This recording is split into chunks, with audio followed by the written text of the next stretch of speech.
How to set the clock to run ahead or behind the actual time on the Samsung Galaxy A15.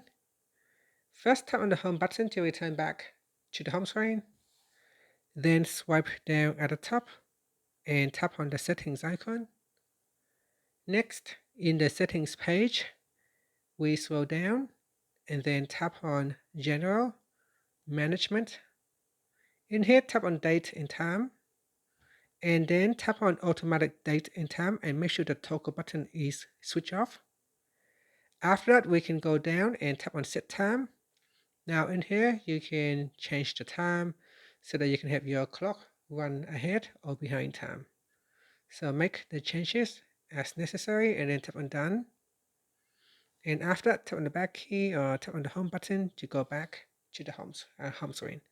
So here I have set my clock to run 5 minutes ahead of time.